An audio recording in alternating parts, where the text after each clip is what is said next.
and welcome back to Off the Tracks. My name's Lee, and today it's time for an episode of Ride It, Pie It, Top 5 It. And I am joined by none other than my main man, Dan. How you doing, my mate? I'm all right, thank you. So Ride It, Pie It, Top 5 It is pretty much we review a ride. So, for example, riding it means it's a good ride. I'll probably queue for no more than 10 minutes. And then we've got Pie It, which means absolutely not in a million years would you let me get on that ride. And then we've got Top 5 It, which means all day long I'll be riding this ride. Oh yes. Yeah, so boy. what ride, Lee, have we decided to review? We're gonna go for none other than Kondaa over at Walibi Belgium. What a coaster this is. Top notch. It really is, mate. And I mean, when we first saw it, we were like, what on earth is this? This is Blown crazy, mate. Crazy. Bear in mind, we'd travelled for like 12 hours. We'd had no sleep for about 3 days. And we saw Kondaa. Oh, Wow. it is. What an area. What a park. What a coaster. Well, that's it. It's in the Exotic World area. Obviously, it opened in 2021. I believe the area opened in 2020. I'm not too sure about that. Let us know in the comments below. Yeah, I think so, yeah. Obviously, speed of 70 miles per hour, and this thing does not stop. Wow, Yeah. Lee. It's awesome. It's 164 foot tall as well, which is a nice height. It's a nice height. Surprisingly, no inversions, but for me, it's not a ride that suffers for it. No. You know, it's still a fantastic ride. Well, just before we press recording, we were like saying like, this has no inversions, and I swear to God, I went upside down about 4 or 5 times on this. But believe it or not, it's actually got 2 of the first worlds. For example, I think there's one on here. I think is it the world's first non-inverted cobra roll. Yeah, that's it. It's the non-inverting cobra roll, and it's awesome though, isn't it? The forces you feel are class. Like Dan said, over 70 mile per hour. I tell you what, it goes on for a minute and a half as well. The thing's relentless. It literally is. Well, for starters, you walk through into the area, which is absolutely incredible. It's beautiful scenery all the way around. It looks like some kind of like, I don't know, like a lost city kind of vibe I'm getting from that all.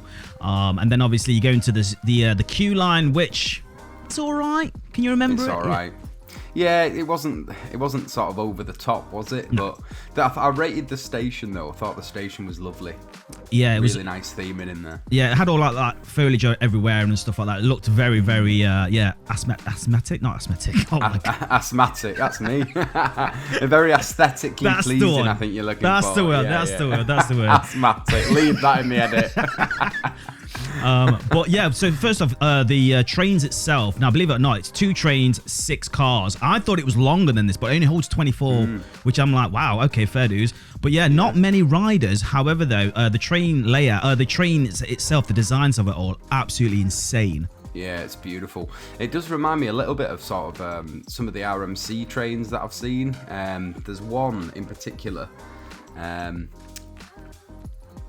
Wildfire. Yes. It looks a little bit along those lines. It's got a really cool head, a little bit Zadra-esque as well. But yeah, it's an Intamin mega coaster, this one. So you've obviously got the 4. No, you've not got the 4 of breadth, have you? It's the 2. That's the 2 one. of breadth, which for me makes it a little bit more snappy. You know, you've not got to sort of pick a side. You know, I really like the 2 of breadth trains on the Intamins. And then obviously you got the I don't know if you remember, but it's obviously based on a snake, hence the name of it all. But then you get like some kind of a velociraptor sound as you leave the station, which I was always scratching my head like, hey, what's that about? Yeah, there's like a bit of a squealy scream almost, isn't there? Like, all right, but no, I think the theming, the look of the trains, like I said, the 2 of breadth Intamin trains, really nice, and yeah, the theming all around that exotic world, isn't it? Yes. Section of the park. Beautiful part. Now, of the park. only thing what lets me down, obviously, like you said before, the height of it's ridiculous. It's like 164 feet tall. You go up there, it's madness. But the ride area isn't really that great. If I remember, it was just a field. If you get what I mean. Yeah, I mean, so that's I think the contrast between the part of the park it's in, the area, that exotic world, is beautiful.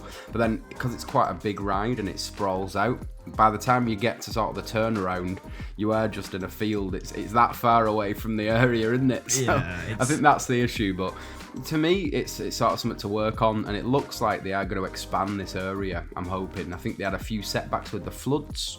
Remember, the whole area was flooded before we went. So I think that's been a little setback for it, but I'm hoping to see more investment in this area of the park because it's just awesome. Such a great coaster. It is. And I remember coming off it going, like, we both looked at each other on our vlogs going, wow. Like, what have we just... Because, to be fair, I haven't really heard much about it, in all honesty. I've not seen many POVs about it. So I've kind of gone on it, thinking, like, you know, nothing, just a coaster. And then, wow, it just literally took my breath away. And we both were like, how quick is that ride? It just doesn't stop. It's literally from the minute it leaves the crest of the hill, mate, all the way down to the braking road. Wow, it just doesn't stop. Absolutely. I mean, even insane. the end, when you're just sort of making your way back to the station, it's got these insane airtime hills. You know, like you said, the non-inverting cobra roll's so good. It's like nothing you've ever been on. I mean, we've all done a cobra roll, but this just turns differently, and the G-forces you feel are different. And yeah, absolutely blown away by the coaster I was. It is. Would you say there's anything negative about it though, apart from obviously what we mentioned earlier on about the whole, like, it looks like it's just been dumped on a field? Yeah, I think that like the actual ride area itself, it could use improvement, but as far as ride goes, I think it's spot on. It's such a smooth experience, but intense. There's G's there, you know. Yeah, I think as far as it goes, they nailed it with this one. Yeah, I mean, the comfort of the train itself as well is so comfortable. You know, it's obviously a lap bar as well, the new restraints and stuff like that.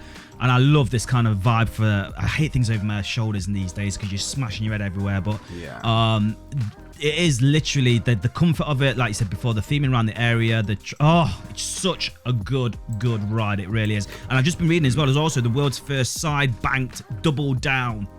There we go. No, that is one hell of a piece of track. You know, it really throws you out of your seat. You get loads of ejector, and the ride actually cost 25 million quid. So they didn't spur the pocket change here. It was, so it's a good investment. You know, we see a lot of rides in the UK 13, 14 million. 25 mil's a lot of money, so you can tell that they've really gone for it on the design. Obviously, they've used Intamin, which is a good spec of a manufacturer. So yeah, I feel like they've done really well with this one, Walibi. I do, and obviously, are we gonna rank this bad boy? Do you reckon we should rank it? I don't think there's anything else for us to do. Let's do it, Dan. Shall we just do it? I think we should just do it itself. Right. So here we go then. Obviously, Lee, what are you doing? Where are you going? Do you want me to go first, or are you going first? Are you going to ride it, pie it, or I'll top take five it. You're going to take it. Well, for me, pieing it's never going to be an option for this. Like I've said, we both speak very highly of the coaster, and even after 24 hours of no sleep, I loved it. I couldn't get enough of it. So for me, it's a bit of a controversial one. Speaking of Europe, I'm going to top 5 this one. Wow. There it is, man. It's awesome. It's up there. I mean, like mirroring what Lee says, it's incredible ride. It really is. And I did come off it going, it's literally like I couldn't speak. I was just so like shocked by the whole experience of it all. So I'm gonna have to kind of agree with you, Lee. I'm gonna have to top 5 it because it is a ride and a half for sure. We've kicked it back off 2 top 5s. Now, if that doesn't tell you to get to Walibi Belgium, I don't know what does. Absolutely insane coaster. And do you know what gets me is, like you said, the relentlessness of it. So it never really slows down. You hit that brake run at speed, but there's loads going on. You know, it isn't a short coaster by any means. Packed, action-packed coaster. Really good. Absolutely. Guys, let us know in the comments below. What have you ridden Kondaa? Oh, I keep saying, do you know, I kept saying Condor and I kept saying it. Kondaa. Have you ridden Kondaa yet? If you have, let us know in the comments below. Would you ride it? Would you even pie it? I don't know what right person would pie it, but you know, let us know in the comments below. Don't forget to follow us on our social medias on Instagram and Facebook. And if you are new to this channel, make sure you do subscribe and hit this bell icon over there, somewhere over here. Be notified every time we upload a new video. You will be notified. So I'm Dan. And I'm Lee. Thank you for watching and see you in the next one.